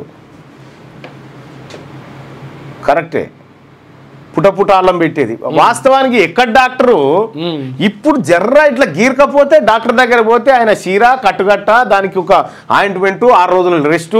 ఇక ముళ్ళు ఇరిగితే కూడా ఇట్లా ఇట్లా అని కూడా పోతారే ఉండేది వాయికాడికి. అదే 4 రోజులు తక్కువ అట్లా ఉండేది. ఎస్ఎస్సి బ్యాచ్ ఎప్పుడు అని అంటాడు. 97-98 నాది. ఆర్టిజన్ గురించి మాట్లాడాలన్నా మాట్లాడదాం. మన కోతి కొమ్మచ్చి ఆడినప్పుడు చాలా గుచ్చుకునేవి అని చెప్పి, మసీదులు ఎప్పుడు తిరుగుదానికి కారణం చెప్పండి. ఓట్లు లేకపోతే మసీదులు తిరగరు, ఎవరు గుడ్ల పొంటి పోరు, ఏం పట్టించుకోరు అవన్నీ. అట్లా చిన్నప్పుడు ఎన్నో తరగతి దాకా మీరు చెప్పులు వేసుకోరు? చెప్పులు 5వ తరగతి అప్పుడు ఈతకు పోయి, బావుల పంట ఈతకు పోయి, ఈత అంటే ఇట్లా పోయి అట్లా వచ్చే ఈత కాదు. పొద్దుగాల 10 గంటలకు పోతే మళ్ళా 1-2 గంటల దాకా ఈతలకేం వెళ్ళేది లేదు. బాయిలకేని ఇటు దుంక అటు దుంక, ఈ దారి ఓర్చుకపోను ఆ దారి ఓర్చుకపోను. ఒక్క కథ కాదు. ఒక్కోసారి తలకాయ సెల్ ఫోన్ లేదు కానీ నెత్తిల పెయిన్లు ఉన్నాడు, సెల్ ఫోన్ చేతులు ఉన్నాడు, ఎప్పుడు బాగుపడాడు, అదే పని మీద ఉంటాడు. అయితే అప్పుడు టైం పాస్ అయితే అంటుండే, టైం పాస్ కాక కూడా పోతుండే. టైం పాస్ గా అప్పుడు ఏం వేరే అవకాశం, ఈ ఆటలే, ఈ ఆటలు. చీకటి అయితే కబడ్డీ ఆడు, కోలాటము పబ్లిక్ తోనే ఉంటుండే కానీ అప్పుడు ఇవన్నీ లేవు. అది పాత గోళీలు దంచిపోసేదట, దెబ్బ తాకితే పాత గోళీలు పాత గోళీలు దంచి పెట్టేదాన్ని. పాత గోళీలు అంటే ఏమో మరి, ఎక్స్పైర్డ్ మందులా, డేంజర్ అవుతుంది. అట్లా ఇట్లా తట్టు తగిలితే కారం పెట్టేది. ఇక ఒక్కోసారి ఉప్పు సురుకేసేది. ఉప్పు సురుకు మంట నొప్పి పోవాలంటే నొప్పి పోయే తనకు ఉప్పు సురుకేసేది. అంటే దొడ్డు ఉప్పు ఉంటుందిగా, ఆ ఏడైతే ముళ్ళు కూర్చుందో ఆ ముళ్ళు మీద ఇట్లా ఉప్పురాయి పెట్టి దానికి ఇట్లా చెక పెడితే సర్రున అంటేది. ఒక్కడే దెబ్బకు ఇక ఈ నొప్పి ఏమో కానీ మొత్తం ఒళ్ళంతా జల్లు మనిపోయేది. ఇంకా తర్వాత తగ్గుతుండే, అప్పుడు తగ్గుతుండే. రైట్, ఎటో పోతే మేమే రైట్గా. కృష్ణా నీళ్లు లేకుంటే గోదావరి నీళ్లు వాడుకుంటాం. పోలవరం నుంచి బనకచర్లకు నీళ్ళు వస్తే రాయలసీమలో కరువే ఉండదు. ఇప్పుడు ఈ మాట ప్రకారం ఇప్పుడు యాదాద్రికి ఆదాయం తక్కువైతే తిరుపతికి వెళ్ళి తెచ్చి పెడతాం అన్నట్టు ఉందా? ఏమన్నా పెడతావా అట్లా? ఇప్పుడు యాదాద్రి ఆలయానికి ఆదాయం తక్కువ అయితే తిరుపతికి వెళ్ళి తెచ్చి పెడతామా? ఇప్పుడు కృష్ణాలో తక్కువ అయితేనే గోదావరికి ఏం తీసుకుంటా అంటున్నారు కదా. మంచిగా ఉన్నది కథ. పోలవరం నుంచి బనకచర్లకు నీళ్ళు వస్తే రాయలసీమలో కరువే ఉండదు. కరువు ఆడేందుకుంటే నీరు ఉంటుంది అంతే. తెలంగాణ నిండుతుంది. శ్రీశైలం ప్రాజెక్టు వద్ద కృష్ణమ్మకు జలహారతి నిర్వహించబోతా ఉన్నారట. ఇక్కడ కృష్ణానదిలో నీళ్లు లేకుంటే గోదావరి నీళ్లు వాడుకుంటామని ఏపీ ముఖ్యమంత్రి చంద్రబాబు నాయుడు గారు చెప్తా ఉన్నారు. వాడుకుంటాం జర బదలు. ఒకసారి ఏంది మీకు ఈ కథ అంతా అర్థం కావాలంటే ఏం చెప్పు, ఒక మంచి కథ చెప్తా. అంటే ఏంది బనకచర్లది, మీ ఇంట్లో బిన్నె నీళ్ళు ఉన్నాయి, ఓకే, రోజు వచ్చో గిలాస నీళ్ళు పోయాయని అడుక్కొని పోతా. అది నువ్వు పోసే దానమే అంతే. ఒకరోజు పోస్తావు, 2 రోజులు పోతావు, 3 రోజులు ఏం చేస్తావు, గిలాస ఆడ పెట్టిపోతావు. ఇక అలా పోయాలి నువ్వు. ఓకే, ఇంకోసారి మళ్ళోసారి ఏమైతే నువ్వు ఈ అమ్మాయి ఎక్కడ నీళ్ళు రా మాకు లేవని చెప్పి గిలాస పక్కకు వారేస్తావుగా. ఈయన 4గురిని తీసుకొని వచ్చి ఇన్ని రోజులు నీళ్ళు ఎక్కడి నుంచి తాగినా నేనే పోసిన, మరి ఇవాళ ఎందుకు పోయావు? డిమాండ్ కాడికి వచ్చింది కదా. అవి అట్లా వస్తుంది అన్నట్టు. ఈ మెల్లగా జర్రని వాడుకుంటే వారి నుంచి బాధప్త వాడుకునే దాకా రావాలి, హక్కుగా మారే అవకాశం ఉంటుంది అనేది తెలంగాణ పంచాయతీ. ఇక ఇవాళ భారత్ బంద్ సమ్మెలో పాల్గొన్న 25 కోట్ల మందికి పైగా కార్మికులు. బ్యాంకింగ్, పోస్టల్, పబ్లిక్ ట్రాన్స్పోర్టు, ప్రభుత్వ ఆఫీసులో సేవలకు అంతరాయం. స్కూళ్లు, కాలేజీలు, ప్రైవేట్ ఆఫీసులు ఓపెన్ అట. హిడ్మా టార్గెట్గా ఆపరేషన్ మాన్సూన్. ఇక ఛత్తీస్గఢ్ ఇంద్రావతి నేషనల్ పార్క్ ఏరియాలో భారీ కూంబింగ్, 25,000 మంది బలగాలతో అనువనువు జల్లెడ, దండకారణ్యంలో టెన్షన్. ఇక పోలీసుల చేతుల్లో అగ్రనేతల లొకేషన్స్ ఉన్నాయంట. లొంగిపోకపోతే ఎన్కౌంటర్ అని చెప్పేసి బస్తరాజీ హెచ్చరిక. 25,000 మంది బలగాలతో అనువనుడు జల్లెడ దండకారణ్యములు టెన్షన్ మళ్ళీ దిగిరట. అయితే వాస్తవానికి నేను ఒక ఎక్స్ మావోయిస్ట్తో మాట్లాడినప్పుడు ఆయన చెప్పింది ఏంటంటే మావోయిస్టుల దగ్గర ఒక్క AK-47 ఉంటేనే అటు పోవడానికి భయపడతారంట పోలీసులు. ఓకే, ఎందుకంటే మావోయిస్ట్ అనేది తెగిడిచున్నాడు. ఓకే, అవును, ఏదైనా చేస్తాడు, తెగిడిచున్నాడు. అవతల వాళ్ళకు భార్య పిల్లలు ఈ వ్యవస్థ అంత ఉంటుంది కదా, ఒక్క AK-47 ఉంటేనే పోరు. అటువంటిది 2-3 ఉన్న వాళ్ళని ఎట్లా చంపిర్రు అనేది ఒక చర్చ జరిగింది. నిజంగా మరి అది ఏం జరిగిందో తెలియదు కానీ ఎవరు మన గాదలరా అశోక్ వాళ్ళందరి దగ్గర AK-47 ఉన్నాయట. AK-47 ఉన్నటువంటి వాళ్ళ దగ్గర పోవాలంటేనే భయపడతారు, ఎందుకంటే విచక్షణారహితంగా కాల్చి పారేస్తారు కదా. మరి అదే ఉంటుందట. ఆపరేషన్ కగార్లో భాగంగా ఛత్తీస్గఢ్ సర్కార్ వర్షాకాలంలోనూ కూంబింగ్ నిర్వహిస్తుంది. హిడ్మా లాంటి అగ్రనేతలే టార్గెట్గా ఆపరేషన్ మాన్సూన్ పేరిట భద్రతా బలగాలను రంగంలోకి దించింది. దీంతో దండకారణ్యంలో టెన్షన్ నెలకొంది. బస్తర్ ఐజీ సుందర్ రాజ్ ఇటీవల చేసిన ప్రకటన మావోయిస్టు వర్గాల్లో కలకలం రేపుతుంది. తమ చేతుల్లో మావోయిస్టు అగ్రనేతలు లొకేషన్స్ ఉన్నాయని, వారు లొంగిపోకపోతే ఎన్కౌంటర్ అవుతారని ఆయన ప్రకటించడం చర్చనీయాంశమైంది. ఆయన అన్నట్టుగానే ఇంద్రావతి నేషనల్ పార్క్ ఏరియాను 25,000 మంది బలగాలతో జల్లెడబడుతున్నట. హిడ్మా టార్గెట్గా ఆపరేషన్ మాన్సూన్ చేస్తా ఉన్నారట. హిడ్మా అంటే ఇక అగ్రనేత. నీ స్థాయికి నేను చాలని చెప్పి ఈయన బుట్కా నిలబడి ఈయనకు చెప్పుకాడు నిలబడి ఈ లాగులు వేసుకొని ఈ స్థాయికి నేను చాలు అనుకుంటా ఉన్నారు వీళ్ళిద్దరు. నిజంగా ఈ రాజకీయ నాయకులు ఇప్పుడు ఆరోపణలు ప్రత్యారోపణలు చూసుకుందాం రా కుర్చీ అంటారు కదా, వీళ్ళిద్దరు కలిసిరు అనుకో ఎవరు ఉండొద్దు. ఇటు కేటీ రామారావు ఇటు ఇక ఆ సమాన స్థాయి నేత వాళ్ళకు 2 కట్టెలు ఇచ్చి రవీంద్ర భారతిలో లోపల రూమ్లకు తోలి కొట్టుకోరంటే కొట్టుకుంటారా? 2 కట్టెలు 2 కత్తులు. వీళ్ళ వెనకాల జనం లేకపోతే వీళ్ళు పిల్లుల కంటే తక్కువ,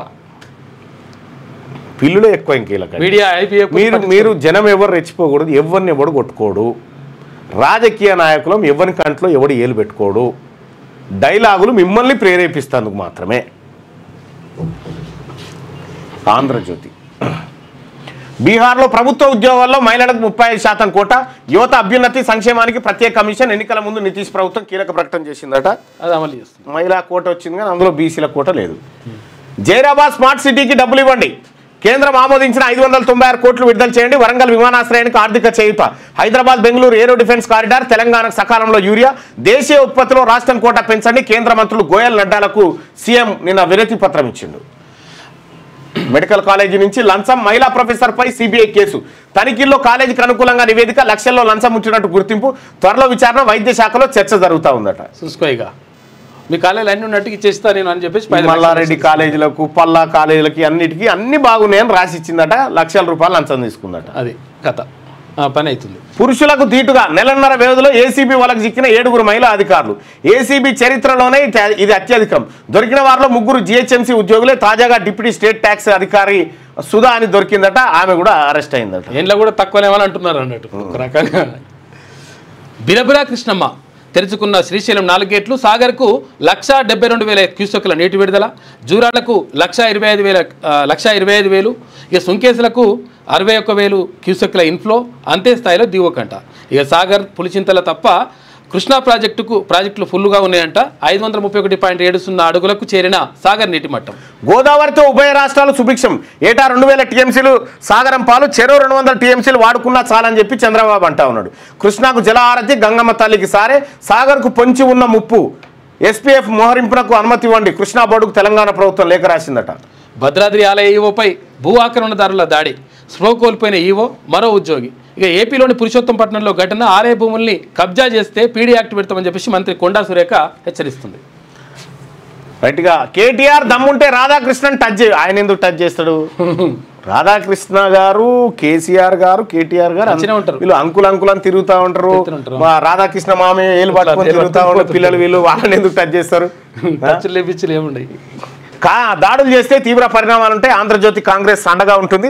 ఆ పార్టీ నేతల స్పష్టీకరణ. దాడికి రెచ్చగొట్టుతోంది కేటీఆర్ఏ, సీతక్క అంటుంది. ఇక ఆంధ్రజ్యోతిపై దాడి చేస్తే టీ న్యూస్పై కాంగ్రెస్ శ్రేణులు దాడి చేస్తాయని రమేష్ రెడ్డి. రాధాకృష్ణ తెలంగాణ బిడ్డ అని చెప్పి మైనంపల్లి అంటా ఉంటారు. రాధాకృష్ణ నిజామాబాదే కావచ్చు కనుక, కాకపోతే ఆంధ్ర ఫ్లేవర్ కొంత ఉంటుంది, పూర్వీకులు ఉంటుంది. అయితే విషయం ఏంటంటే ఆంధ్రజ్యోతిని ఎవరు టచ్ చేయడు, టీ న్యూస్ని ఎవరు టచ్ చేయడు, ఏం చేయడు. ఇదంతా ఉత్తదే. వాళ్ళకి బీఆర్ఎస్ వాళ్ళకి తెలియదా? ఏదైనా ఇప్పుడు ఆంధ్రజ్యోతి మీద పడితే ఇప్పుడు కాంగ్రెస్ వాళ్ళని హైర్ చేసుకురు, ఇప్పుడు ఆంధ్రజ్యోతి వాళ్ళు కాంగ్రెస్ వాళ్ళని బీజేపీ వాళ్ళు అంతే. వీళ్ళిద్దరు కలిసిపోయి జేఏసీ ఏర్పాటు చేసి టీ న్యూస్ వనకొడితే ఏంది పరిస్థితి? ఇది మాటలనే చేస్తారు. చర్చకు రమ్మని ఢిల్లీకి పారిపోయావేం? పారిపోవడం రేవంత్ అలవాటే, రచ్చ తప్ప చర్చ చేయడానికి రాదు. నువ్వు రాకపోతే డిప్యూటీ సీఎంను లేదా వ్యవసాయ మంత్రిని పంపు. గిదన్నో మంచిగుంది. సమయం స్థలం చెప్పు, ఈసారి రాకుంటే కేసీఆర్ క్షమాపణ చెప్పాలి. కేటీఆర్ ధ్వజం పార్టీ నేతలతో ప్రెస్ క్లబ్ వద్దకు సీఎం కోసం కుర్చీ. సభలో చర్చిద్దామంటే ప్రెస్ క్లబ్లో రాద్ధాంతం. వచ్చే ఎన్నికల్లో బీఆర్ఎస్కు డిపాజిట్లు గల్లంతాయని బట్టి నేను స్పందించే స్థాయి కేటీఆర్ది కాదని మహేష్ కుమార్. కేటీఆర్ పిచ్చి కుక్కలా వరుతున్నాడని రామ్మోహన్ రెడ్డి. చెల్లెలి ఫోన్ ట్యాప్ చేసిన నీచ చరిత్ర అని చెప్పి అద్దంకి దయాకర్ అంటా ఉన్నాడు. అయ్యో, ఒక్కటని 20 అనిపించుకున్నట్టు అంతే. భారత్ లో మీడియాపై సెన్సార్షిప్ అట. ప్రభుత్వం చెప్పడంతో రైటర్స్ హ్యాండిల్స్ ఆపేశామట. గంటలో 2355 ఖాతాల్ని ఆపమన్నారు. ఎక్స్ ఇండియా సంచలన ఆరోపణ ఆపరేషన్ సింధూర్ సమయంలో జరిగింది, ఇప్పుడు కాదు అని చెప్పి కేంద్ర ఐటీ శాఖ మంత్రి అంటా ఉన్నాడు. భారత్లో ఇప్పుడు మీడియా, ఒకప్పుడు ఎంవీఆర్ శాస్త్రి గారు రాసిండే వీక్ పాయింట్లో మీడియా వాళ్ళ డ్యూటీ ఏంది, పోలీసుల డ్యూటీ ఏంది, ప్రభుత్వం డ్యూటీ ఏంది అనేది. ఇప్పుడు మీడియా వాళ్ళు అప్పుడు నక్సలైట్లను ఇంటర్వ్యూ చేస్తే వీళ్ళ మీద అక్రమ కేసులు పెడతామని చెప్పి పోలీసు వాళ్ళు హెచ్చరించారట. అంటే ఒకవేళ అంటే నక్సలైట్ల డ్యూటీ ఏంటంటే ఒకవేళ మావోయిస్టులు ఇంటర్వ్యూకి పిలిచినా కూడా ఈ పోలీసు వాళ్ళకి ఇన్ఫార్మ్ చేసి పలానా ఆయన పిలిచిండని చెప్పి ఆయన చెప్పిందంతా రాసుకొచ్చి ముందుగాల పోలీస్ స్టేషన్లో అప్పచెప్పి అందులో ఏమన్నా మీరు ఇది రాసుకోపో అని వాళ్ళు ఇస్తే అది తీసుకుపోయి పేపర్లలో రాసుకోవాలని వ్యంగ్యంగా రాసిండు ఆయన. భారత్లో మీడియాపై సెన్సార్షిప్. ఇక్కడ గ్రామాలలో కూడా పీడికేడు మంది ఉండడు. ఆ పోస్ట్ ఎందుకు పెట్టినవరా, వాట్సాప్లో ఆ పోస్ట్ ఎందుకు పెట్టినవరా అన్న, మా బీసీలో మేము పెట్టుకో, ఏం బీసీరా ఈ సంగతి చెప్తాం రా, ఎస్ఐ మావోడే మావోడే అని బెదిరిస్తూ ఉంటాం. ఆ కాలం పోయిందిరా అయ్యా. ఇంకా ఉప్పల్ స్టేడియానికి దారేది. స్టేడియం పక్కన ఉన్న స్థలం కార్పొరేట్ సంస్థ చేతికి. స్టేడియంలో 5 గేట్లు మూస్తూ గోడ నిర్మాణం చేసిరట. పార్కింగ్ స్థలం కూడా గల్లంత అయిపోయిందట ఉప్పల్ స్టేడియం. మరి ఏం కథ ఇప్పుడు ఇది? ఏడాదిలోనే రైతులకు 70,000 కోట్లు అభివృద్ధిని చూసి ఓర్వలేక బీఆర్ఎస్ బురద జల్లే ప్రయత్నం అండి బట్టి విక్రమార్క. మంచి కార్యక్రమాలు చేస్తుంటే కడుపు మంట అని చెప్పి పొంగులేటి. కాంగ్రెస్ ప్రభుత్వం 15 ఏళ్ళుంటే రాష్ట్రం సుభిక్షమని కోమటిరెడ్డి. ఇక తెలంగాణ కావాలన్నా కోమటిరెడ్డి గారు, ఎందుకంటే అది ఇంకొక 3 ఏళ్ళే ఉంది టర్మ్, అది అయిపోయిన తర్వాత ఇట్లా బీసీ ప్రభుత్వం ఉంటుంది. తెలంగాణ కావాలంటున్నా ఇతర రాష్ట్రాల ప్రజలు అని చెప్పి తుమ్మలు తెలంగాణలో కావాలంటున్నా. మహబూబాబాద్లో పలు అభివృద్ధి కార్యక్రమాల శంకుస్థాపన జరిగిందట. ఇక కీరవాణి తండ్రి శివశక్తి దాస్ కన్నుమూతనట. ఏది మ్యూజిక్ స్కూల్ బస్సును ఢీకొన్న రైలు. తమిళనాడులోని కడలూరు జిల్లాలో పట్టాలు దాటుతుండగా ఘటన. 3 విద్యార్థుల దుర్మరణం, డ్రైవర్ సహా 2 గాయాలు. గేట్ మ్యాన్ కు తమిళం రాకపోవడంతో వల్లే అక్కడ వరుస ప్రమాదాలట. డిఎంకే ఆరోపణలు, రాజకీయ దుమారం.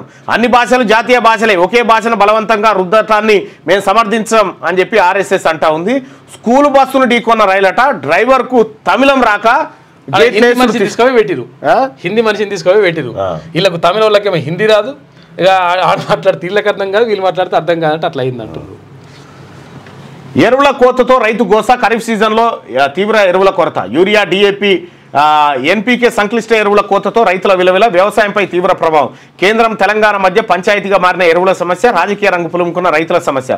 రైతు కోణంలో ఎరువుల సమస్యను చూడాలంటున్న వ్యవసాయ నిపుణులు. ఇక ఎరువుల సరఫరా పెంచండి, దేశీయ యూరియా కోటాను కూడా పెంచాలి. కేంద్ర మంత్రి నడ్డాకు ముఖ్యమంత్రి రేవంత్ రెడ్డి విజ్ఞప్తి. జీవో ఇచ్చేద్దాం, మనపై బదనాం లేకుండా చూసుకుందాం. 42% బీసీ రిజర్వేషన్లపై రాష్ట్ర సర్కార్ కీలక నిర్ణయం. రేపటి కేబినెట్ భేటీలో ప్రకటన. హైకోర్టు జీవోను కొట్టేస్తే పార్టీ పరంగా 42% ఇచ్చేలా ప్లాన్. పొలిటికల్ గా బీజేపీని కార్నర్ చేసేలా స్కెచ్. కేంద్రంపై ఒత్తిడి చేయకపోవడంపై కాంగ్రెస్ పై విమర్శలు. అస్థిరలో ఆందోళనలకు పూనుకోవడంపై మండిపాటు. అది కవర్ చేసుకునేందుకు తెరపైకి జీవో వ్యవహారం అట్టిగా చూసుకో. జీవో ఇచ్చి 42% జీవో కూడా ఇచ్చేసినామయ్యా. మేము ఏమన్నా ఇచ్చినాం కదా, ఇంకేంది మరి? ఏదైనా కోర్టు కొట్టే మాకేం సంబంధం? అక్కడ కేంద్రం, ఇటు కోర్టు. అట్లా ఇంట్లో జానారెడ్డి డ్రామా మామూలు డ్రామా కాదు. చూస్తున్నాం. స్థానిక సంస్థల్లో బీసీలకు 42% రిజర్వేషన్ల పెంపు విషయంలో కాంగ్రెస్ ప్రభుత్వం ఆచితూచి అడుగులు వేస్తుంది. ఈ వ్యవహారంలో తమపై ఎలాంటి ఆరోపణలు, విమర్శలు రాకుండా జాగ్రత్తలు తీసుకుంటుంది. ఇందుకోసం రానున్న లోకల్ బాడీ ఎలక్షన్ను దృష్టిలో పెట్టుకుని చాలా జాగ్రత్తగా వ్యవహరిస్తుంది. బీసీ రిజర్వేషన్లను 42% పెంచే విషయం కాంగ్రెస్ అన్ని ప్రయత్నాలు చేసిందనే ప్రచారం ప్రజల్లోకి బలంగా వెళ్లేలా చూసుకుంటుంది. ఈ విషయంలో తమ పార్టీపై ఎలాంటి బదనాం రాకుండా జాగ్రత్త పడుతోంది. అందుకోసం ఈసారి స్థానిక సంస్థల ఎన్నికల్లో బీసీలకు 42% రిజర్వేషన్లకు సంబంధించిన అంశంపై ఇప్పటికే రేవంత్ సర్కార్ కీలక నిర్ణయం తీసుకున్నట్టుగా తెలుస్తా ఉంది. రాష్ట్ర ప్రభుత్వం ఆమోదించిన బిల్లులు బీసీ బిల్లులు ప్రస్తుతం కేంద్రం వద్ద పెండింగ్లో ఉన్నాయి. ఆ బిల్లులను పార్లమెంట్ ఆమోదించి వాటికి 9వ షెడ్యూల్లో చేరిస్తే తప్ప అవి చట్టంగా మారే అవకాశాలు లేవు. ఆ బిల్లులు చట్టాలుగా మారకపోతే ఈసారి స్థానిక సంస్థల ఎన్నికల్లో బీసీలకు 42% రిజర్వేషన్ల అమలు అసాధ్యం. గత ఎన్నికల్లో కాంగ్రెస్ పార్టీ రాష్ట్ర స్థాయిలో కామారెడ్డి బీసీ డిక్లరేషన్, జాతీయ స్థాయిలో ఉదయపూర్ ఓబీసీ డిక్లరేషన్ చేసింది. వీటి ద్వారా బీసీ వర్గాలకు 42% రిజర్వేషన్ కల్పిస్తామని ఆ పార్టీ అగ్రనేతలు స్పష్టమైన హామీ ఇచ్చారు. నిజంగా జీవోతో రిజర్వేషన్లు వచ్చేది ఉంటే బిల్లులు ఎందుకు పాస్ చేసి కేంద్రానికి పంపినట్టు మనం నేను అందుకే అసెంబ్లీలో క్లియర్గా చెప్పిన ఈ అంశము, ఈ అసెంబ్లీలో చెప్పినటువంటి మాట చాలా క్లియర్గా అయ్యా క్లోజ్ చేయనది.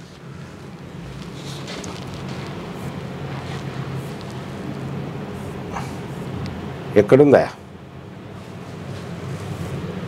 ఇక క్లియర్గా చెప్పి మీడియాలో వాళ్ళే, ఎడ్యుకేషన్ డిపార్ట్మెంట్ వాళ్ళే, పాలిటిక్స్ వాళ్ళే, సినిమా వాళ్ళే, ఐపీఎల్ వాళ్ళే, కాంట్రాక్టర్లు వాళ్ళే, ఫార్మా ఇండస్ట్రీ వాళ్ళదే, భారీ పరిశ్రమలు వాళ్ళవే, రియల్ ఎస్టేట్ వాళ్ళవే. మేము ఏడున్నాం సార్. ఇంకా మా బీసీలకు కంట్రోల్ బియ్యం, ఇందిరా మిల్లు, 2000 పింఛన్, ఆరోగ్యశ్రీ కార్డు సస్తే రైతు. ఈ రాజ్యాంగం మాకు చెప్తా ఉంది మిమ్మల్ని పైకి తీసుకొస్తామని చెప్తా ఉన్నది. ఈ బిల్లు ద్వారా పోయి 42% రిజర్వేషన్ వస్తుందా అధ్యక్ష? గుండె మీద చేసుకొని చెప్పమని ఇక్కడ ఉన్న వాళ్ళని. ఇది సాధ్యమయ్యేదేనా? ఎంతవరకు సాధ్యమని చెప్పడం ఒకసారి ఆలోచన చేయండి అధ్యక్ష. ఇది ప్రజలను మభ్యపెట్టడానికి కాకపోతే దేనికోసం అధ్యక్ష? ఇది రాజకీయాల కోసం కాదా? అందుకే ఈ వేదిక నేను చెప్తా ఉన్నా అధ్యక్ష, ఈ వాటాల ద్వారానో ఈ కోటాల ద్వారానో కాదు అధ్యక్ష, ఈ తెలంగాణ రాష్ట్రంలో ఈ దేశంలో బీసీలు అధికారంలోకి వచ్చినప్పుడే వాళ్ళ బతుకులు మారుతాయని తమ ద్వారా తెలియజేస్తుంది. ఇదొక్కటే మనకు ఉన్న మార్గం, ఇంకొకటి లేనే లేదు, ఆప్షన్ లేదు. ఇక మన ముందు ఇంకొక ఆప్షనే లేదు, సెకండ్ ఆప్షన్ లేదు. ఇక మనకు వాళ్ళకేమో ఫార్మా ఇండస్ట్రీలు, మెడికల్ కాలేజీలు, ఇంజనీరింగ్ కాలేజీలు, సినిమా స్టూడియోలు, అధికారము, అంత మంత్రి పదవులు అన్నీ వాళ్ళకు. మన బీసీలకేమో కంట్రోల్ బియ్యము, రేషన్ కార్డు, ఇందిరం మిల్లు, సస్తి పింఛన్, అంతే. ఇది మన బతుకు. నేను ఒక్కని మండల్లో ఉంటే గిట్లా ఉంది, ఒక్క 10 మంది మన బీసీ బిడ్డలు కనుక తోడు నిలబడితే ఉంటుందా? వేరే సభ మొత్తం దద్దరిల్లిపోవాలి. చూద్దాం, మన మంచి రోజు వస్తుందిలే.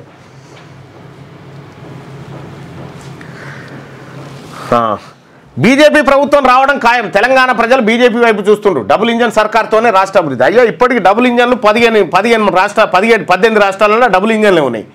మరి అవి ఎందుకు వెనకబడ్డాయి, అవి ఎందుకు దెబ్బతింటున్నాయి? మణిపూర్లో ఉన్నది డబుల్ ఇంజన్ సర్కార్ కాదా? టీబీజేపీ చీఫ్ రామచంద్రరావు కాంగ్రెస్ బీఆర్ఎస్ ట్రాప్లో పడద్దు, ఆ పార్టీల ఆరోపణలు ధీటుగా కౌంటర్ చేయాలి, బీజేపీ అధికార ప్రతినిధులకు ఆదేశాలు జారీ. ఇక పల్లెలు అస్తవ్యస్తం. 18 నెలలుగా ఆగిన కేంద్ర రాష్ట్రాల నిధులు అప్పుల పాలు చేసిన ఆగమవుతున్న కార్యదర్శులు. ఇక కొత్త అప్పులు ఉట్టక పడావు పడ్డ పనులు, ట్రాక్టర్లు వాయిదాలు కట్టేందుకు సైతం ఇబ్బందులు పడుతున్నట. డీజిల్ కూడా డబ్బులు లేక చెత్త సేకరణ స్టాప్ చేసిరు. పడకేసిన పారిశుధ్యం, పెరిగిన దోమలు, సీజన్ వ్యాధుల బారిన పడుతున్న ప్రజలు. ట్రంప్ తగ్గట్లే మరో టారిఫ్ బాంబు పేల్చిన డొనాల్డ్. 14 దేశాలపై కొత్త వాణిజ్య సుంకాల ప్రకటన. అత్యధికంగా మయన్మార్, లోవోస్పై 40% సుంకం ఆగస్టు 1 నుంచి అమల్లోకి వస్తాయని వెల్లడి. ప్రతీకార సుంకాలు విధిస్తే ఉపేక్షించబోం. భారత్ త్వరలోనే డీల్ జరుగుతుందని ఆయన వెల్లడి. ఇక టార్గెట్ గణపతి. కేశవరావు మరణం తర్వాత రంగంలోకి దిగిన మాజీ దళపతి. హిడ్మా బెటాలియన్ 1 రక్షణలో మావోయిస్టుల బాస్. నేషనల్ పార్క్ ఏరియాను చుట్టుముట్టిన 25,000 ఫలగాలు. ఇంద్రావతి నదీ తీరాన్ని కంట్రోల్లోకి తీసుకున్న పారామిలిటరీ. లొంగిపోండి లేదా చచ్చిపోండి, బస్తర్ ఐజీ సుందర్రాజ్ హెచ్చరిక. డ్రోన్లు, హెలికాప్టర్లతో ఏరియల్ సర్వే. ఎవరైనా మావోయిస్టు పట్టుబడితే కోర్టులో హాజరుపరచండి. ప్రభుత్వానికి కోరిన పౌర హక్కుల సంఘం. బలగాలు వెంటనే వెనక్కి రావాలని డిమాండ్. ఏ క్షణమైనా భారీ ఎన్కౌంటర్ జరిగే ప్రమాదం ఉంది. 25,000 మంది అట. చూసుకోరిగా. రాష్ట్ర ప్రభుత్వం రిజర్వేషన్లు పెంచొచ్చు. ఆర్టికల్ 243D ప్రకారం జీవో జారీ చేయొచ్చు. రాహుల్ గాంధీ రేవంత్కు చెప్పి జీవో ఇప్పించాలి. ఓబీసీ ప్రధాని బీసీ బిల్లు ఆమోదానికి కృషి చేయాలి. రైల్ రోకో ట్రైలర్ మాత్రమే. బిల్లు ఆమోదించకపోతే నిరవధిక rail roko. BRS MLC Kalvakuntla Kavitha అంటుంది. రైట్గా పల్లెలో అస్తవ్యస్తమైన వార్తను మనం ఇప్పటిదాకా చూసుకున్నాం. ఇక బండి సంజయ్ మరో రికార్డు. ఇవాల్టి నుంచి 20,000 సైకిళ్ల పంపిణీ. మోడీ చేయుత పేరుతో అందజేత. తొలుత దశలో కరీంనగర్ పట్టణ విద్యార్థులకు, అనంతరం తన పార్లమెంట్ సెగ్మెంట్ వ్యాప్తంగా డిస్ట్రిబ్యూషన్. సైకిళ్ల పంపిణీ బాధ్యతను కలెక్టర్ విద్యాధికారులకు అప్పగింత. కేంద్ర మంత్రి బండి సంజయ్ మరో రికార్డు సృష్టించనున్నారు. ఇవాల్టి నుంచి మోడీ కానుక తన కరీంనగర్ పార్లమెంట్ నియోజకవర్గంలో 20,000 సైకిళ్ల పంపిణీకి శ్రీకారం చుట్టారు. ఈ ఈ సైకిల్ 10వ తరగతి విద్యార్థులకు అందించనున్నారు. ఈ మేరకు రాష్ట్ర బీజేపీ కార్యాలయం నుంచి మీడియాకు సైకిల్ పంపిణీకి సంబంధించిన ఒక ప్రకటన విడుదలైందట. 20,000 సైకిళ్లు పంచబోతా ఉన్నాయట. ఫస్ట్ కరీంనగర్లో, ఆ తర్వాత తన పార్లమెంట్ సెగ్మెంట్లో 20 ప్రతి ఆడపిల్లలకి ఇస్తారేమో, స్కూల్ పిల్లలకి. విమాన ప్రమాదంపై ఏఐబి ప్రాథమిక నివేదిక విమాన మంత్రిత్వ శాఖ అధికారులకు అందజేత. బహిర్గతం కాని నివేదిక వారంలో విడుదలయ్యే ఛాన్స్. ప్రమాద కారణాలపై స్పష్టత వచ్చే అవకాశాలు. ఇంకా లోతుగా దర్యాప్తు చేస్తున్న ఏఐబి అట. విమాన ప్రమాదానికి సంబంధించి జూలై 12 జరిగింది కదా ఘటన, జూలై 12 కదా. బాంబు బెదిరింపుల కలకలం. రాజ్భవన్కు బాంబు బెదిరింపు, 4 చోట్ల ఆర్డీఎక్స్ బాంబులు. ఐఈడి పెట్టినట్లు మెయిలు. రంగంలోకి డాగు బాంబ్ స్క్వాడ్ బృందాలు. Raj Bhavan, city civil court, judge quarters, Gymkhana క్లబ్లో తనిఖీలు చేసిరట. ఊడు రాయారంకులోడు అట్లా చెప్తుంటాడు. సాక్షి దినపత్రికలో ఉన్న వార్తలను ఒకసారి చూస్తే అతడు వదిలి వెళ్లిన పాఠాలు. దర్శకుడు గుర్దత్ శత జయంతి సందర్భంగా ప్రత్యేక కథనమాట. సబలెంకా శ్రమించి ఇక వింబుల్డన్ టోర్నీలో 3వ సెమీస్ చేరిన బెలారస్ స్టార్. ఉగ్రవాదంపై ఒకటే మాట, ఉగ్రవాదాన్ని సహించబోం, ఆ భూతంపై పోర్లో మాది ఒకే మాట అని భారత్, బ్రెజిల్ బ్రిక్స్ వేదికగా ప్రకటించాయి. మహిళలకు 35% రిజర్వేషన్. బీహార్లో ప్రభుత్వ ఉద్యోగాల్లో అన్నింటిలోనూ బీహార్లో ఎన్నికలు వస్తున్నాయి కాబట్టి వీళ్ళు రిజర్వేషన్ అంటారు, వాళ్ళు ఇంకోటి అంటారు. ఎస్. స్కూల్ వ్యాన్ను ఢీకొట్టిన రైలు. తమిళనాడులో పట్టాలు దాటుతున్న స్కూలు బస్సును రైలు ఢీకొన్న ఘటనలో 3 విద్యార్థులు చనిపోయారట. ధ్వంసం చేస్తూ స్వదేశీ పరిజ్ఞానంతో దేశవాళీ శతజ్ఞిని తయారు చేసినట్టు రక్షణ పరిశోధనాభివృద్ధి సంస్థ DRDO ప్రకటించింది.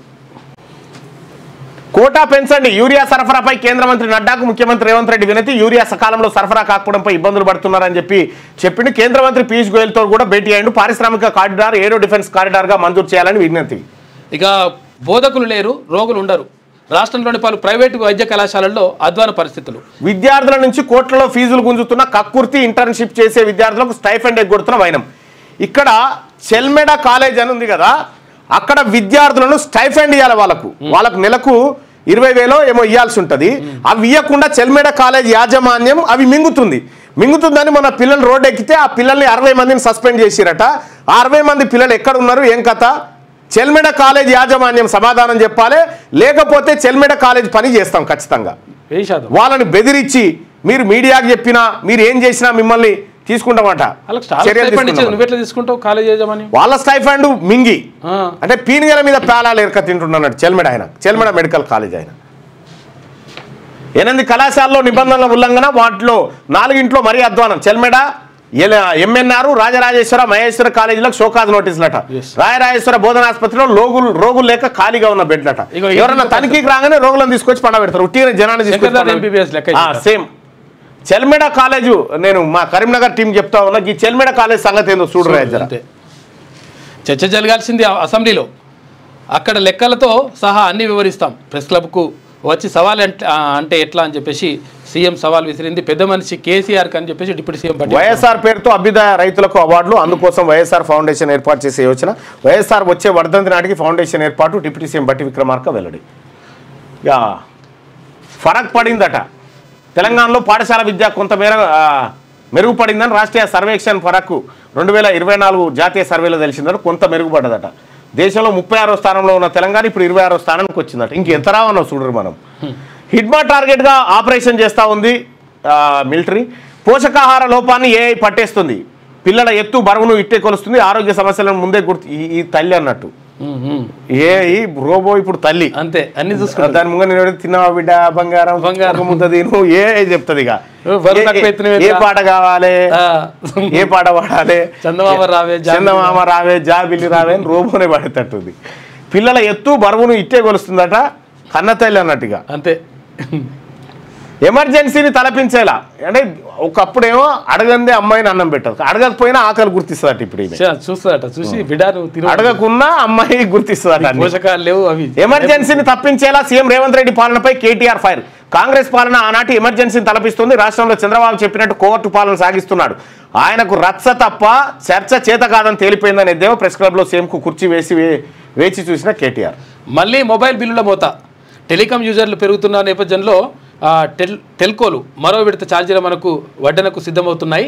ఈ ఏడాది ఆఖరు నాటికి 10 నుంచి 12% మేర పెంచే అవకాశాలు ఉన్నట్టు తెలుస్తుంది. ఒకప్పుడు ఫోన్లో బ్యాలెన్స్ అయిపోతే అడ్వాన్స్ తీసుకునేది. అవును, అప్పుడు ఎంత వచ్చేది? వాళ్ళే అవుతుండే 6 రూపాయలు 10 రూపాయలు. 10 రూపాయలు రీఛార్జ్ చేస్తే 6 రూపాయలు వచ్చేదా? 6 రూపాయలు వచ్చేది.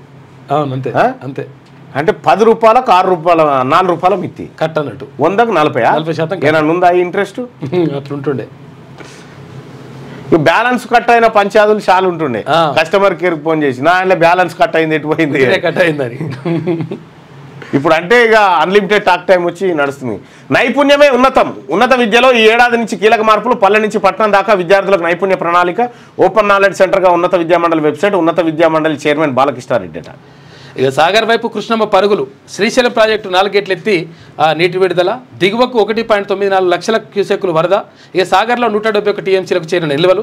వారంలో నిండే అవకాశం ఉందంట. నిండు కుండలా మారిన శ్రీశైలం. టెక్సాస్లో వరదలు వచ్చాయని పుతిన్ మాట వినడం లేదనే కోపంతో ఇతర దేశాలపై సుంకాలు విధించడం కరెక్ట్ కాదేమో సార్ అంటుండు. ఈ శాంతి బహుమతి కాదు, ఈ పిచ్చోన్ బహుమతి ఇవ్వాలి ఒకటి నాకు ట్రంప్కు. ఇక ఇదేందో పెట్టు. ఈ నర్సింగ్ ఆఫీసర్స్ ఏదో రిజల్ట్ వస్తలేదంటే ఫోన్లు చేస్తూ ఉంటారంతా. ప్రజాపాలన పీడన. ఈమె జేసీబీ కింద ఉన్నది. అయ్యో, కానీ కెమెరామెన్ వెంటనే వెళ్ళిపోతాడు. మంచి ఎక్స్పర్ట్ పెట్టుకున్నాడు. సవాల్ విసిరి ఢిల్లీకి పరారు. రచ్చ తప్ప చర్చ రాదా రేవంత్. ఇప్పుడు ఆయన ఢిల్లీకి పోయింది మీకు ఎరికేనా? మరి మరో రోజు వారాన్ని వాయిదా వేసుకుంటా అని చెప్పొచ్చు కదా మీరు కూడా. వచ్చేదాకా ఉండు రాన్ని. మరి మేడిగడ్డపై మరో కుట్ర. ఇక సెక్యూరిటీ గయబ్. వాహనాలు రై బరాజు కూలిపోవాలనే గాలికి వదిలేశారా బీఆర్ఎస్ అధినేత. అంటే వాహనాలు పోతే కూలిపోతుంది అన్నట్టు, అంతే కదా అట్లా లెక్క. అంతే. భద్రాద్రి ఈవోపై ఏపీలో దాడి. ఈ వారం అప్పు 1000 కోట్లు తీసుకొచ్చారట. ఆర్బీఐ ఈ వేలం ద్వారా రుణం తీసుకున్న రేవంత్ రెడ్డి. ఎన్నిసార్లు ముఖ్యమంత్రి అటు పోయిండు, ఢిల్లీకి పోయిండు, 47 సార్లు రాసుకుంటారు. బీఆర్ఎస్ హెచ్చరిక. సర్కార్లో కదలిక. కాలువలకు కలవకుర్తి నీళ్ళు వస్తున్నాయట బీఆర్ఎస్ హెచ్చరికతోటి. నిలదీస్తే గానీ నీళ్ళు ఇయ్యరా అట్లా అంటున్నట్టు హరీష్ రావు. యూరియా లేదు రాష్ట్రంలో, కొరత నిజమే, రైతులు ఇబ్బంది పడుతున్నారని చెప్పి కాంగ్రెస్ ఎంపీ బలరాం నాయక్. నేడు దేశవ్యాప్తంగా సమ్మె. మోడీ సర్కార్ కార్మిక వ్యతిరేక విధానాలపై యుద్ధ పేరి. మరి బీఆర్ఎస్ పార్టీ ఇస్తుందా? వాళ్ళు రాలే, ఒక్కరే వచ్చారు. అవినీతికి మరో మెట్టు. మత్స్యశాఖలో బిల్లులో 12% కమిషన్ అట. చేప బిల్లుల సరఫరాదారులకు బిల్లులు పెండింగ్. తన కమిషన్ చెల్లిస్తేనే క్లియర్ చేస్తానన్న నేత. 110 కోట్లకు 13 కోట్లు ఇచ్చేలా ఒప్పందం. అడ్వాన్స్గా 1 కోటి చెల్లించిన సరఫరాదారులు. నగదు బ్లాంక్ చెక్ల రూపంలో ముడుపులు. అయినా బిల్లులు రాక బాధితులు చక్కర్లు కొడుతున్నారట. మత్స్యశాఖలో బిల్లులో 12% కమిషన్ అట. చేపలు ఎవరున్నారు ఈ మత్స్యశాఖలో? ఇప్పుడు మత్స్యశాఖలో అరే ఆ పోరడుగా ఏం పేరు ఏదో ఉందిగా పిల్లగాని పేరు. కార్పొరేషన్ ఏదో ఉంది, గుర్తొస్తలేదు. బనకచర్లపై ఎందుకు గప్చుప్. ఢిల్లీలో అడ్డుకుంటానంటూ వెళ్లిన రేవంత్ సోమవారం అపాయింట్మెంట్ ఇచ్చిన కేంద్ర జలశక్తి శాఖ మంత్రి పాటిల్. అర్ధాంతరంగా భేటీ రద్దు చేసుకున్న సీఎం. తెర వెనుక పరిణామాలపై ఆసక్తికర చర్చ. ఈమె పోయి చూసింది క్వశ్చన్. బనకచర్లతో తెలంగాణకు నష్టం లేదట. చంద్రబాబు మళ్ళీ తొండివాదం చేస్తా ఉన్నాడు. మరి కేటీ రామారావు గుడికి వేసుకొని కూర్చున్న వార్త. హానరబుల్ చీఫ్ మినిస్టర్ అని చెప్పి రాసిరాడు.